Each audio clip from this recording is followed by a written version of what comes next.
I signed the final papers on a glass-walled cliffside retreat in Carmel Highlands. Price tag, $3. For a million. It wasn't extravagance. It was the promise of silence. 37 years in the oil fields of Texas, followed by a second career consulting for energy companies, had left me with hearing damage and a hunger for quiet. The Pacific stretched below like a living mural, gray and endless. And I thought, finally, peace. The phone shattered it. "Hey, Grandpa." The voice was nasal, sharp, and uninvited. "Tyler Jensen, my late daughter's widower. Good news, we're coming over. All of us. Should be about 13 people. Beds, towels, food. We'll crash for a month. We're already an hour out, so chop chop." My fingers whitened against the counter. 37 years of overtime shifts, of saving instead of spending, had bought me this house. Boxes still guarded the corners like silent sentries. I hadn't even hung the walnut clock I'd shipped from Houston. "Tyler," I said carefully, "I just moved in. I don't even have linens unboxed yet." "Come on, Earl," he shot back, using my first name like it was a curse. "You've got the space, and you're retired. Don't tell me you're too busy to host family. Family shares. Remember what you always preach." I stepped toward the patio doors, salt air pressing against my chest. "This isn't about sharing. I'm not ready for house guests." "Jessica already packed the twin stuff," he interrupted. "Brandon and Michelle are tagging along. Plus, a couple friends. Everyone's excited. Don't ruin it, old man. You wouldn't want to upset the kids, would you?" Kids. That word dug deep. My Emily's children, now Tyler's leverage.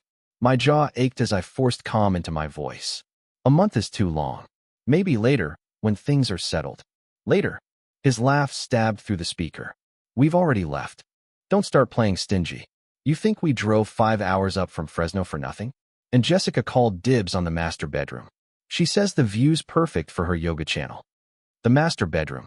The room I'd dreamt of for decades, with its cedar balcony overlooking surf pounding against black rock. A sanctuary meant for peace, not live-streamed yoga sessions. "Don't keep us waiting, Earl. See you in 50 minutes. The line went dead. I stayed frozen in my new kitchen, the phone humming in my palm. Through the glass, gulls carved the horizon, their cries merging with the roll of waves. 50 minutes. 13 people. 1 month. I set the phone down as though it were evidence of a crime. Around me, boxes gaped open, plates, framed photos, leather-bound journals, all still waiting to become part of this house. My eyes found the only thing I had unpacked, a photo of Emily, smiling in the California sun the summer before the cancer. I picked up the frame, her brown eyes alive in frozen glass. "Be patient, Dad," she used to tell me whenever Tyler stumbled. "He just needs guidance." But patience has limits. Limits I'd never tested. As the waves slammed below, an old engineer's instinct stirred inside me. A plan began to form, not of welcome, not of surrender, but of lines finally drawn. The house hummed with emptiness, but my chest felt crowded with noise. I carried Emily's photograph to the leather chair I'd placed facing the ocean, my throne of earned solitude. For a moment, I imagined the future I had bought. Mornings with black coffee and gulls cutting the sky. Afternoons cataloging old books. Nights where the only sound was surf on stone. But the fantasy evaporated under Tyler's voice echoing in my skull. "We'll be there in 50 minutes. 50 minutes to prepare for siege." I stared at Emily's picture, the smile she'd worn the last spring before illness took her. "Dad, just this once," she had pleaded so many times when Tyler's finances collapsed. And I had listened. Again and again. The pattern replayed. 6 months after the wedding, Tyler's landscaping company went belly up. I transferred $12,000, telling myself it was temporary. A year later, tuition for his real estate license, $18,500. He swore it would change everything.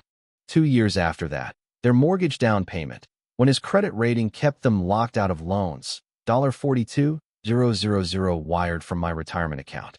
I remembered the gratitude in Emily's eyes, not his. Tyler's thanks always carried the sour aftertaste of expectation. Then came her illness. Bills stacked higher than hope. I drained another $67,000 into hospitals and treatments. Those checks, I would sign again without hesitation. But even then, Tyler complained more about stress than about her suffering. The memory burned. At her funeral, While I clutched the flag they handed me for her service at the community clinic, he leaned close and muttered, "At least now we won't drown in medical debt." The ocean outside roared, but inside me it was silence, heavy and suffocating. I had believed, foolishly, that her death would end his requests. Instead, the demands multiplied. Car repairs, property taxes, Jessica's engagement ring upgrade. Each one presented as family obligation. Each one chipping away at my reserves and my patience. Now, the final insult. Not a request, but a declaration. Not a visit, but an occupation. My sanctuary, transformed into a summer rental without my consent. I rose from the chair and paced to the study. The view here was sharper, the water framed by dark cliffs. This was the room that had sold me on the house. I wanted it to be my workshop for thought, my observatory for retirement years. Instead, it was where I now stood rehearsing boundaries I should have set long ago. Through the window, the coastal road wound upward, and already I could see faint dust plumes. Vehicles, small from a distance, winding closer with the inevitability of tide. My watch read 4:22 p.m. They were early, always early when they wanted something. I gripped the edge of my oak desk until my fingers ached. My reflection stared back from the glass, a gray-haired man with tired eyes, who had spent decades solving everyone else's problems. The question pressed harder than the ocean air. Was I ready to solve my own? Car doors slammed below like warning shots. One after another.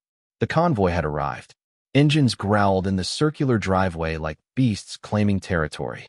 I counted 4 vehicles, an SUV, 2 sedans, and a battered pickup with coolers strapped in the bed.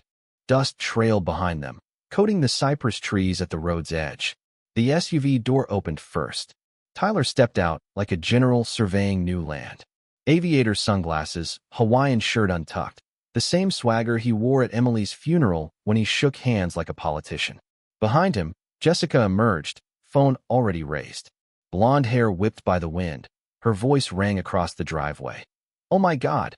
You guys, look at this place. It's like a resort." She angled the phone for her followers, narrating her arrival like a celebrity. I opened the door before the bell could ring. Maybe I wanted the illusion of control, but it dissolved the second Tyler brushed past me without eye contact. His sandals left damp streaks on my polished entry tiles. "What's up, Earl?" His grin carried mock warmth. "Pretty sweet spot you got here. You did good." He clapped my shoulder, not affectionately, but like a man testing ownership. Behind him poured the others. Jessica's sister, Hannah, dragging 2 oversized suitcases. A broad-shouldered man I vaguely recognized as Tyler's college buddy, Sean, carrying a beer cooler like it was holy relic. 2 women I'd never seen darted toward the back windows, squealing at the sight of the infinity pool. Children, 3 of them, at least, darted between legs, their sneakers squeaking on my imported limestone. "Excuse me," I said, voice nearly swallowed by the rising chatter. "I wasn't expecting. Guys, check out this kitchen." Jessica's voice drowned mine. She'd already pushed into the chef's space I designed with months of planning, her phone still raised.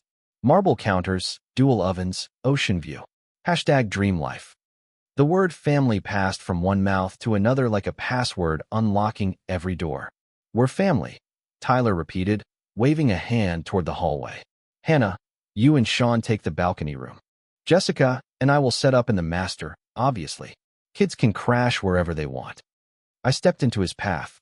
"The master bedroom is off limits. That's my private space." He laughed. Short, sharp, dismissive. "Don't be selfish, Earl. Jessica needs the best light for her morning yoga videos. The followers expect quality." Followers. That's what my sanctuary had become, a backdrop for strangers' approval. From the living room, music blasted. Someone had found my sound system. Luggage toppled into corners, towels unfolded across my chairs. Beer cans hissed open, foam dripping onto marble floors. "This isn't a hotel." I tried again, voice louder, firmer. But they didn't hear, or pretended not to. Sean whistled at the ocean view. Hannah tossed throw pillows aside, as if redecorating. One of the kids trailed wet footprints from the pool to the hallway. I stood there, stranger in my own foyer, watching my ordered dream dissolve into chaos. The Pacific beyond the glass hadn't changed. Waves still rolled in eternal rhythm, but the air inside felt different, polluted by entitlement. Tyler reappeared from the master suite, grinning as if he'd conquered new land. "This is going to be the best month ever," he said. "Oh, and Jess is planning a little housewarming tomorrow. Nothing big, maybe 20 more people. You don't mind, right?" My jaw locked so tight I thought my teeth might crack. This wasn't family visiting. This was invasion. Jessica appeared in the doorway of my bedroom, a white towel wrapped around her damp hair. Water droplets marked a trail across my oak floorboards. She carried her designer suitcase as though the room already belonged to her. "Excuse me," I said, blocking the doorway with both arms. "This room is not for anyone else. It's mine." She blinked at me, confused, as if the word no were a language she didn't speak. "Come on, Earl. Don't be difficult. The lighting in here is perfect for my morning yoga routine. You'll hardly notice us." "No." The word cracked out sharper than I expected. "Everyone leaves. Now." Her blue eyes widened, innocence practiced like stage makeup. She tilted her head, voice dropping into sugary tones she must have rehearsed for her streams. "Honey, we're family. Why are you being so hostile?" Behind her, Tyler appeared, drawn by the raised voices. His expression darkened when he saw me holding the line. "Earl, move aside. We drove hours. We're exhausted." "This is my house," I said. My voice no longer trembled.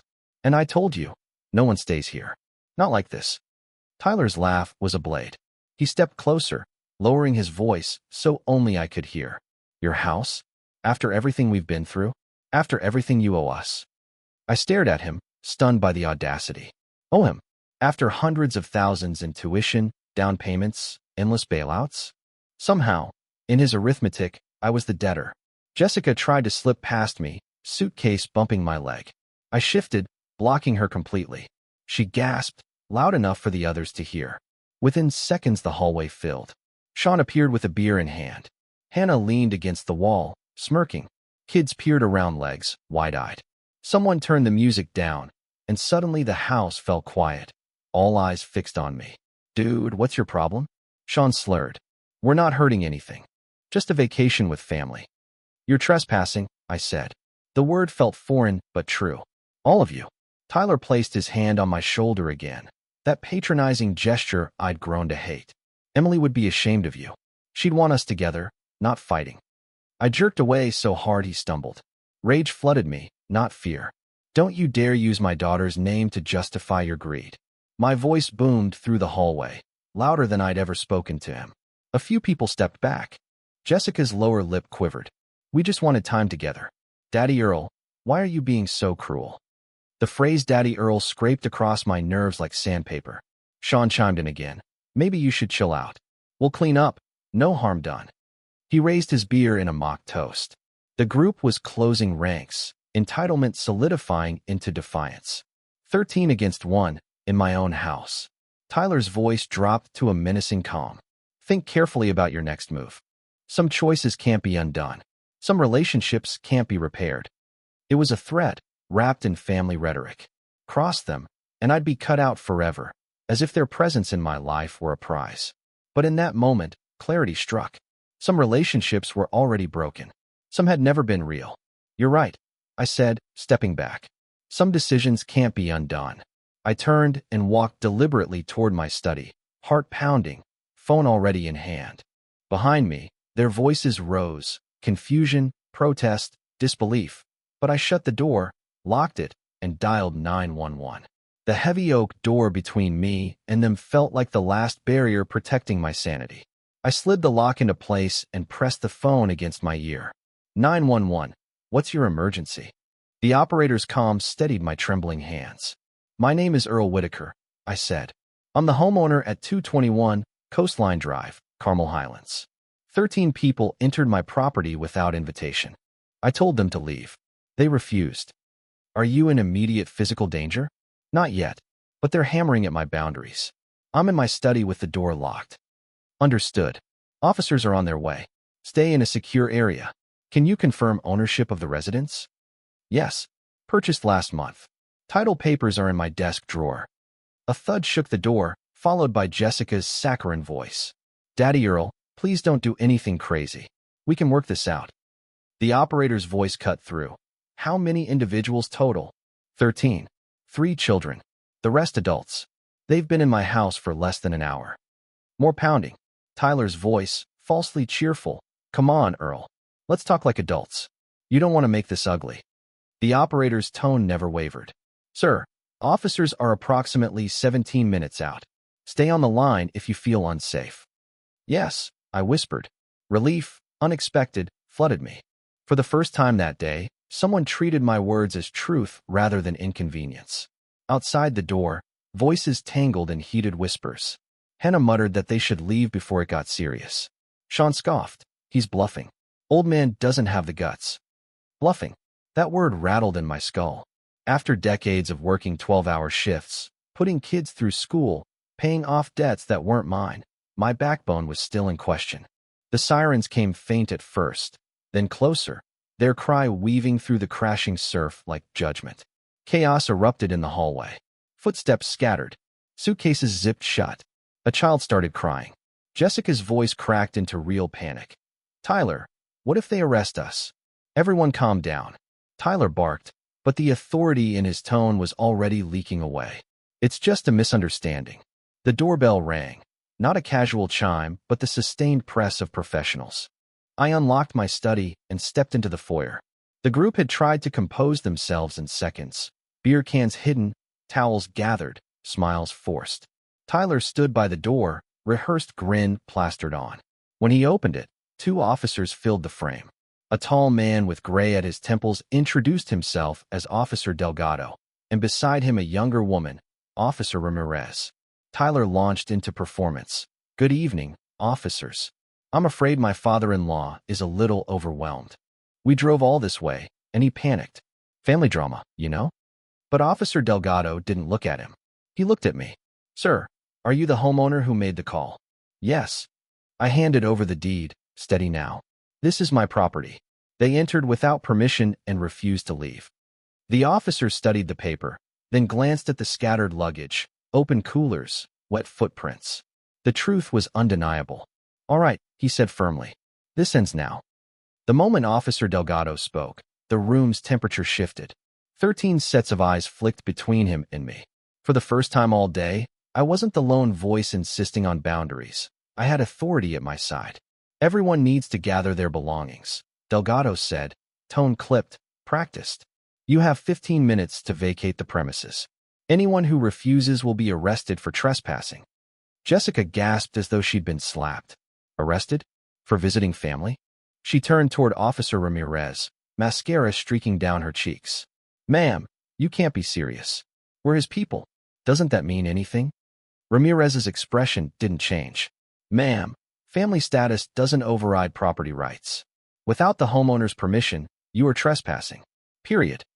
The silence that followed felt like a stone dropped in water, ripples of disbelief spreading through the crowd. Hannah muttered first, shoving clothes into her suitcase. I told you this was a bad idea. She stormed toward the door, dragging Sean with her. His cooler clanged against the tile as he grumbled about wasted beer. Jessica's lower lip trembled, her practiced innocence failing under the weight of official law. She turned to Tyler, voice shrill now. You said this would be fine. You promised. Tyler's jaw clenched. His swagger drained in real time. Earl, you don't have to do this. Think about Emily. Think about the kids. The mention of my daughter's name twisted in me like a knife, but I didn't flinch. Don't use her memory to justify your invasion. Officer Delgado stepped between us, his presence solid as a wall. Sir, you've been given instructions. Gather your things and leave. Suitcases zipped. Towels rolled up. The house that had been overrun an hour ago now buzzed with frantic retreat. Children whined, dragging half-packed backpacks. The 2 strangers I hadn't even learned the names of scurried out without eye contact. Jessica lingered by the stairs, glaring at me with tear-reddened eyes. You'll regret this, Daddy Earl. You'll die alone in this house. Her words hit me, but not in the way she intended. They landed like confirmation. Better alone in peace than surrounded by thieves dressed as family. Finally, only Tyler remained. He stood in the foyer with his duffel slung over one shoulder, sunglasses pushed up on his head. He looked smaller than I'd ever seen him, though his voice still tried to carry weight. This isn't over, he muttered. You think you won today, but you'll see. People will hear about this. Officer Ramirez's hand hovered near her belt. "Sir, time to go." He opened the door and stepped into the coastal wind.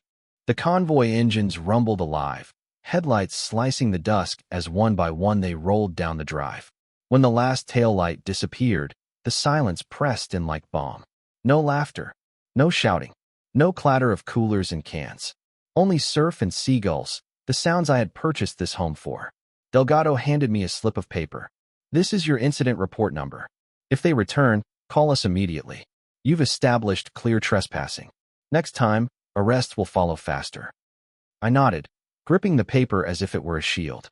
When the officers left, the villa felt cavernous, empty, yet finally mine again.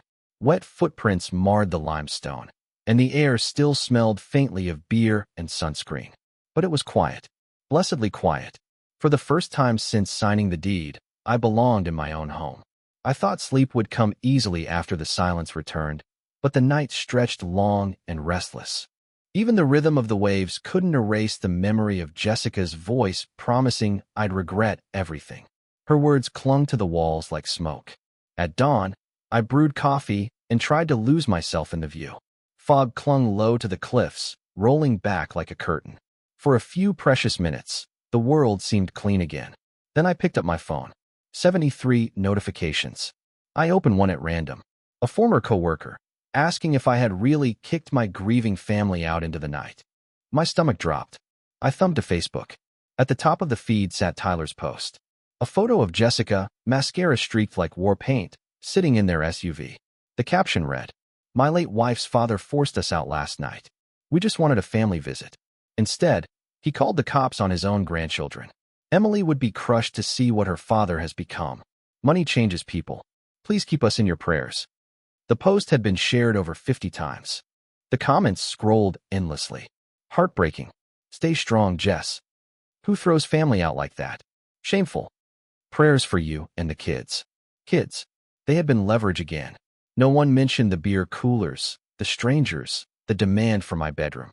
Tyler had rewritten the script overnight, casting me as the villain. I tried to reply once, carefully. "This is one-sided. 13 people arrived uninvited. They refused to leave. I had every right to call the police." Within minutes, replies stacked beneath it. Gaslighting at its finest. Classic rich guy excuse. "Sounds exaggerated. 13 people, really?"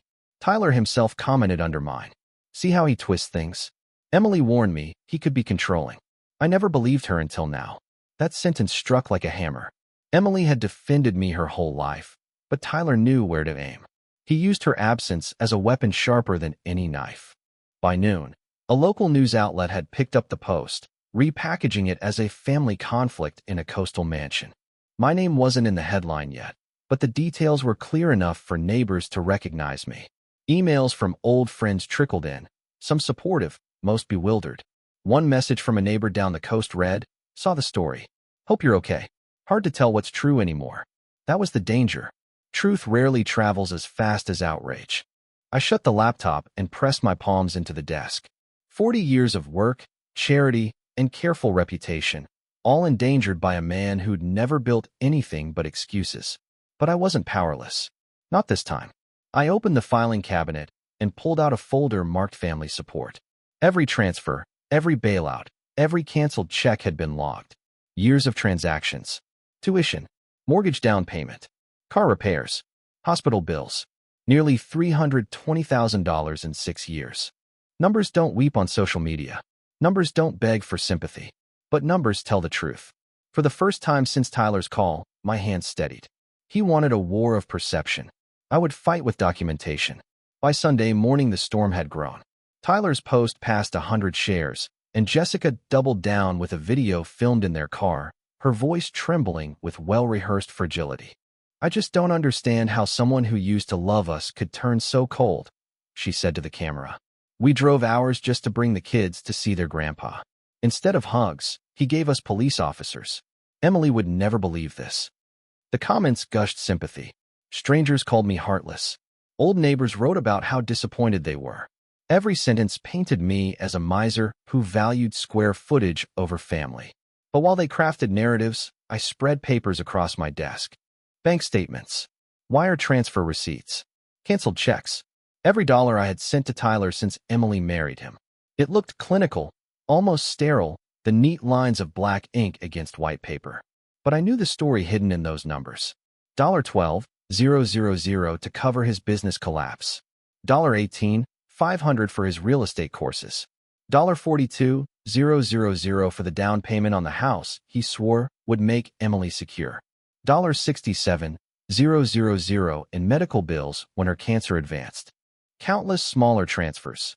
Car repairs, vacations for stress relief, tax payments he had forgotten. The total, $321,600. Enough to buy a comfortable home in many states. Enough to fund my retirement twice over. I built a spreadsheet, line by line, categorizing every transfer. Next to it, I began collecting screenshots. Tyler's social media posts from the same months when he claimed poverty, begging sympathy from his friends. They painted themselves victims while vacationing in Maui, showing off designer handbags, dining in restaurants that charged more for appetizers than I spent on groceries. The contrast was damning. I slid the organized binder into my briefcase and called Howard Reynolds, my attorney since Emily's death. His gravelly voice answered on the second ring. "Earl, I didn't expect to hear from you on a Sunday. I need advice. It's about Tyler. He's blasting lies all over social media, making me out to be a monster. But I've got documentation, 6 years worth, showing hundreds of thousands in financial support. I'm done letting him bleed me dry." Howard listened without interrupting. Finally, he said, "Bring everything to my office tomorrow. We can pursue claims for unjust enrichment, possibly elder financial abuse. And if his online statements damaged your reputation, defamation is on the table. Do you have detailed records?" "Yes. Transfers, receipts, screenshots, all of it." "That's rare in family disputes. Most folks don't keep proof. You might have a stronger case than you realize." I hung up feeling something I hadn't felt in years: control. Outside, the surf struck the rocks with steady power.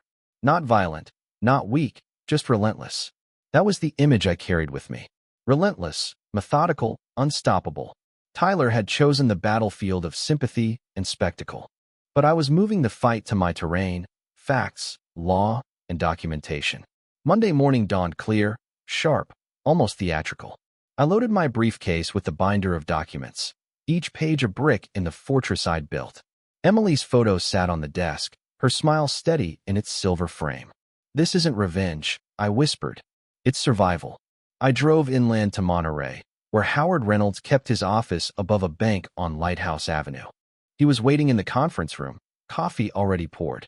"You brought the file?" he asked. I set the binder on the table.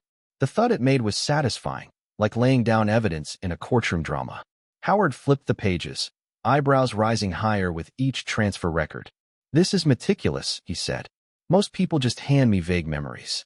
You've got dates, amounts, and purposes. Tuition, down payments, medical bills, even vehicle repairs." He tapped one page. "You've documented $321,600 over 6 years. That's not generosity. That's systematic exploitation." I leaned forward. "He's using Emily's memory like a weapon, spinning stories online. Strangers believe him." Howard closed the binder. "Then we take this out of the court of public opinion and into the court of law. We'll file under unjust enrichment. Without written loan agreements, repayment isn't guaranteed, but the pattern is clear. And the social media campaign? That's defamation. His statements are provably false, and you have damages to reputation. A judge will see this for what it is." For the first time in days, my lungs filled without pain. "What do we do first?" "Today," Howard said, "we file the complaint. Debt recovery, defamation, and if we can, elder financial abuse. Courts take that seriously. We'll request immediate service of process. Catch him off guard before he spins this any further." By 10 a.m., I was standing at the courthouse clerk's counter, watching the clerk stamp papers with mechanical precision. Each thud echoed like a verdict. Case number assigned. Judge scheduled. A timeline had begun. Back at the villa, I sat at my kitchen table and opened Facebook. Tyler's post still circulated, shared now by more than 200 accounts. I crafted my response with engineering precision. Short, factual, documented. "I've seen false statements about our family situation. Here are the facts. Over 6 years, I provided financial assistance totaling $321,600. Tuition, mortgage down payment, medical bills, and countless emergencies. Recent events crossed a line. I have filed a legal claim, and the matter will be addressed properly in court. I attached a clean image of the spreadsheet, names redacted, amounts visible. The post went live at 11:32 a.m. By noon, comments began shifting. Old colleagues expressed shock at the sums. Former neighbors apologized for rushing to judgment. Even some of Emily's friends admitted they had no idea. The tide was turning, slowly but surely. My phone buzzed at 1:17 p.m. Tyler. I let it ring out. A voicemail appeared seconds later. You think you're clever, old man? Filing lawsuits? You'll regret this. You'll lose everyone. I played it twice, then saved it. Evidence. Outside, waves pounded the cliffs. Not rage, not chaos, just steady force. That's what I had become. Relentless. By Tuesday morning, the silence I had reclaimed cracked again, not from shouting in my foyer, but from the relentless buzzing of my phone. Dozens of missed calls, voicemails piling up, all stamped with the same name, Tyler Jensen. I ignored them until the ringtone cut through again, persistence winning a single round. Against my better judgment, I answered. You filed a lawsuit. His voice trembled at the edges, stripped of its usual arrogance. Are you insane? This is family business. You don't drag family through court. Family business ended, I said evenly. The moment you marched 13 people into my home and refused to leave. Family business ended when you posted lies to destroy my reputation. You think money erases blood? He snapped. You think Emily would want this? I held the phone steady. Emily would want honesty. She'd want respect. You've given me neither. Silence stretched on the line. Then, softer, look, Earl, I can pay some of it back. Not all, not right away. But if you drop the lawsuit, I'll make things right. A couple thousand here, a couple thousand there. My chest tightened with something close to pity, but it vanished quickly. The time for promises ended years ago. The court will determine what's right now. Not you. Not me. Facts. He exhaled a curse and hung up. That afternoon, Jessica tried next. Her voice was shaky, but this time it sounded less like performance, more like genuine fear. Earl, please. Tyler's losing it. He's talking about selling the house, the cars. He says you're trying to ruin us. Can't we meet privately? Talk it through? No, I said gently but firmly. This isn't about ruining anyone. It's about accountability. If Tyler had been honest, if he had respected boundaries, none of this would have happened. She began crying again, the sound wet and desperate. But I didn't fold. I ended the call, saving her message alongside Tyler's. Evidence. By evening, the social media tide had shifted noticeably. My post with the documented transfers spread quickly, picked up by the same local outlet that had carried Tyler's version of events. This time the headline read, Court filing reveals $321,600 in financial support at center of family feud. Comments turned skeptical. Wait, he gave them how much? One reader wrote. And they still tried to take his house. Others demanded Tyler explain the contradiction. His page went silent. No posts. No videos. Just absence, like a puppet whose strings had been cut. At 3:45 p.m., Howard called. Their attorney contacted me. Tyler wants settlement discussions. That means he knows he's cornered. What did he offer? Initial number, $50,000 over 5 years. Frankly insulting, given your documentation. I told them we'd see them in court unless they doubled it and retracted the false statements publicly. I sat back, the ocean outside glowing with late sunlight. For years, Tyler had dictated terms. For years, I had been the one to bend. Not anymore. For the first time, I realized I wasn't just defending myself. I was teaching him what consequences looked like. Friday morning, I arrived at the Monterey County Courthouse with Howard at my side. My briefcase was heavier than usual, though it held only paper. Paper that told a story better than Tyler's tears ever could. Across the hallway, he sat slumped in a metal chair. No sunglasses, no grin. His attorney, a wiry man in a wrinkled suit, whispered frantically into his ear. Tyler nodded without conviction, his face pale. Howard leaned close. He looks cornered already. Good sign. We entered the courtroom. The seal of the state hung above the judge's bench, solemn as a warning. Judge Alvarez, a sharp-eyed woman in her 50s, adjusted her glasses as she reviewed the case file. "Mr. Whitaker," she said, voice steady. "Your complaint lists unjust enrichment, elder financial abuse, and defamation. Mr. Jensen, your response claims all transfers were voluntary gifts. Is that correct?" Tyler's lawyer cleared his throat. "Yes, Your Honor. These were family gifts, given freely during difficult times. My client never requested repayment." Howard rose smoothly. "With respect, Your Honor, the record shows otherwise. Promises of repayment are noted in text messages, emails, and social media posts. We have bank records totaling $321,600, given under the expectation of repayment or at least good faith acknowledgement. Instead, my client has been vilified publicly with demonstrably false statements." He handed the judge a binder. I watched her flip pages, her brows tightening as she scanned. "Mr. Jensen," she said, turning her gaze, "this post dated last Saturday claims your father-in-law abandoned his grandchildren. Yet records indicate he transferred significant funds for their care. How do you reconcile this?" Tyler shifted in his seat. We just wanted time together." He overreacted. Overreacted by calling law enforcement when 13 uninvited individuals refused to leave his home. Judge Alvarez's tone carried ice. "That is not overreaction. That is asserting legal rights." His lawyer whispered again, but the damage was visible. The room knew it. Howard presented the second binder, screenshots of Tyler's contradictory social media posts. On one page, he begged friends for help with overdue bills. On the next, Jessica posed in front of a luxury SUV captioned, "New wheels, new life." This establishes a pattern of deception, Howard concluded. Not isolated incidents, but 6 years of systematic financial exploitation. And when my client finally drew a boundary, Mr. Jensen retaliated with defamation that spread through the community, damaging reputation and relationships.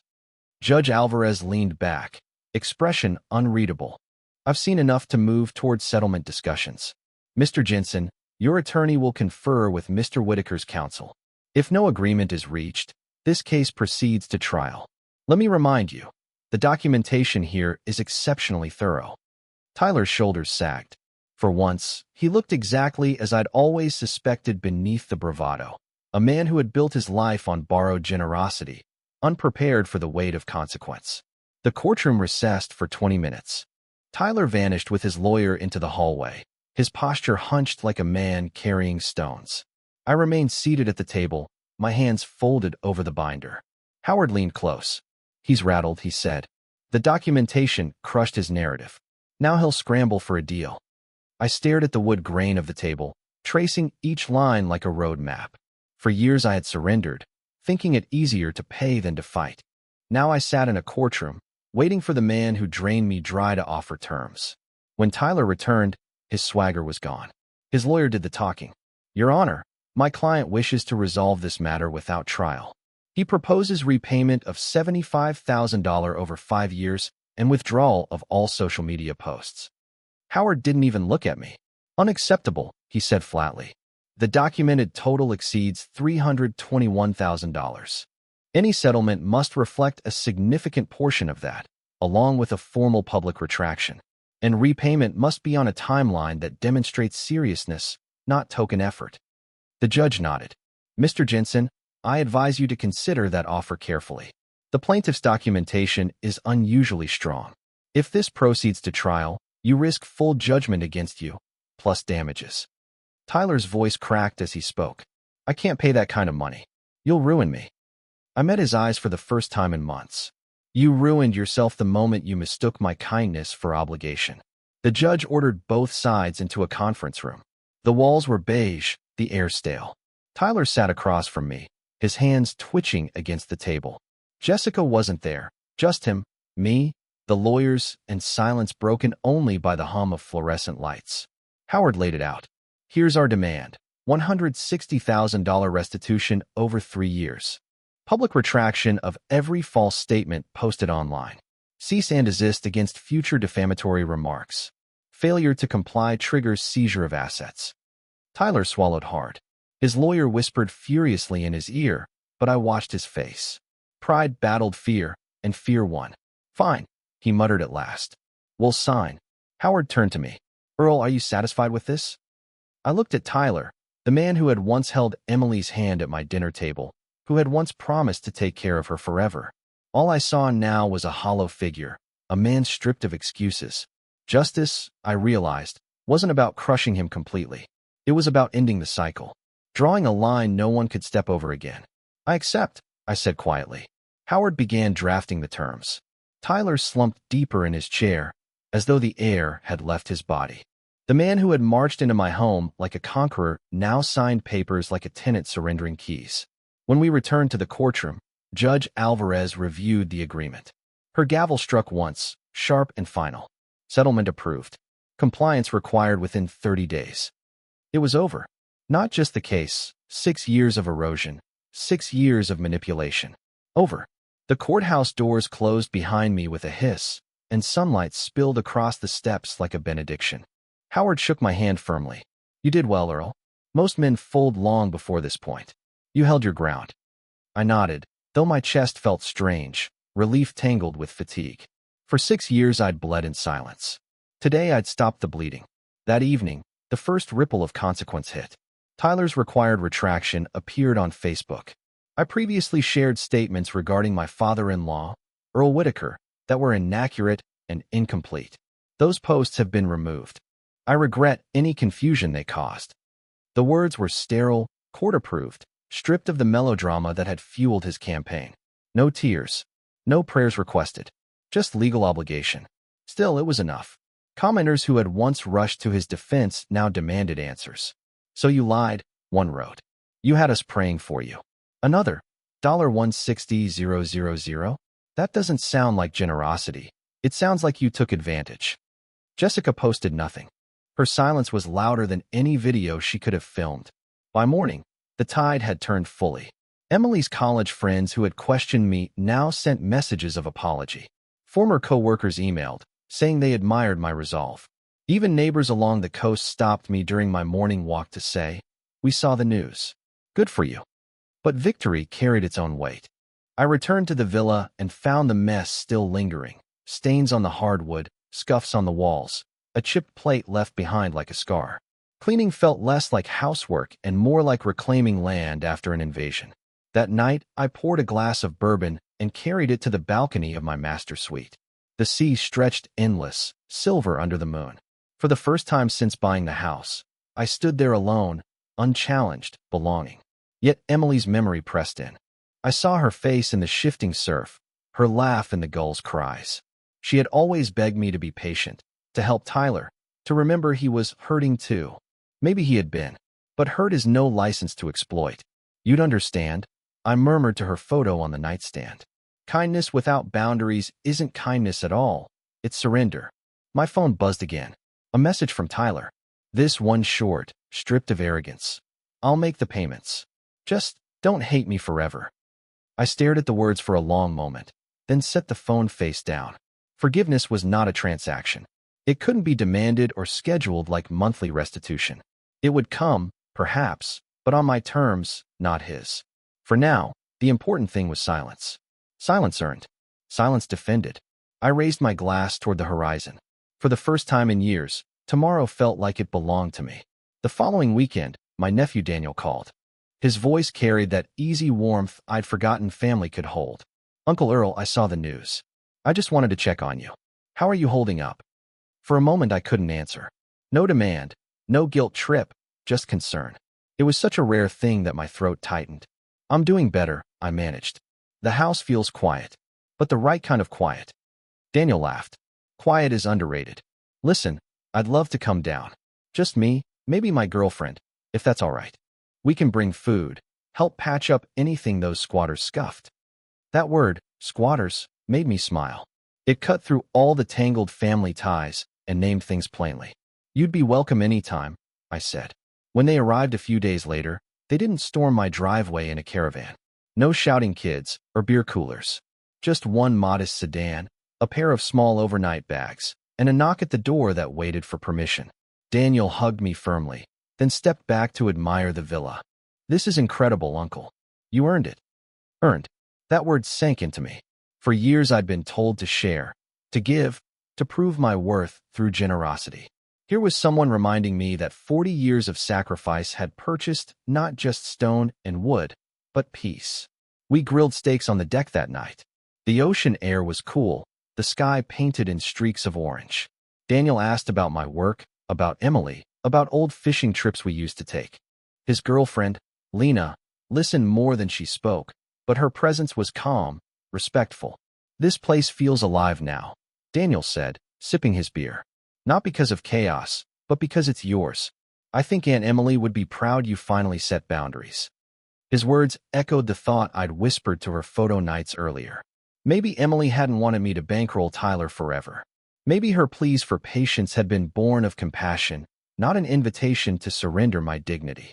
Later, after they'd gone to bed in the guest room, I walked the halls slowly. The house felt different, not invaded, not hollow, but inhabited in the way a home should be. Guests who asked instead of assumed. Family who gave as much as they received. In the study, my legal papers sat neatly filed, evidence sealed behind tabs and labels.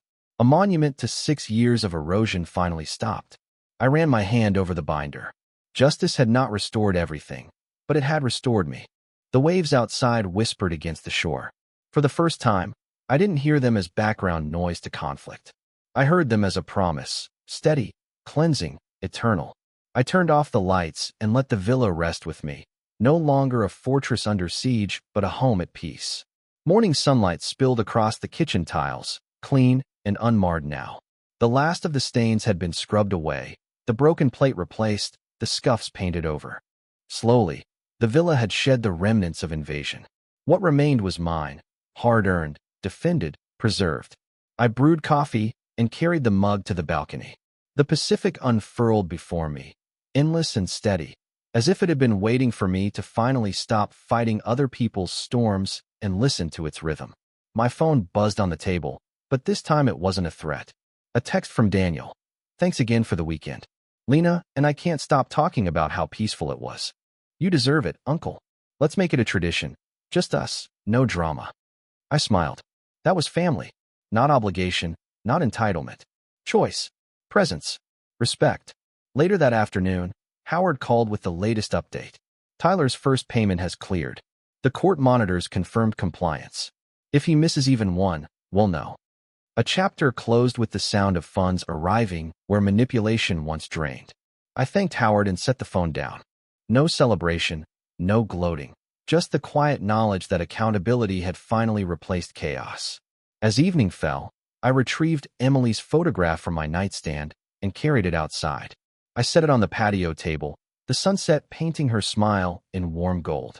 "You were right, sweetheart," I whispered. "Patience matters, but so do boundaries." I finally learned the difference. The gulls wheeled overhead. Waves rolled in and out, carrying away fragments of the past. For the first time in years, I wasn't waiting for the next demand, the next crisis, the next manipulation disguised as family. The silence was no longer hollow. It was freedom. I thought of what lay ahead. The villa as a place of laughter, but chosen laughter. Visits that came by invitation, not invasion. Evenings of music, books, and ocean air. Perhaps, one day, great-nieces and nephews playing in the sand under my watchful eye, knowing they were welcome because they respected the welcome. I raised my glass of wine toward the horizon. "To peace," I said softly. "To family redefined. To tomorrow." The ocean answered with a steady crash against the shore. Not applause, not judgment, just truth. And in that truth, I finally felt whole.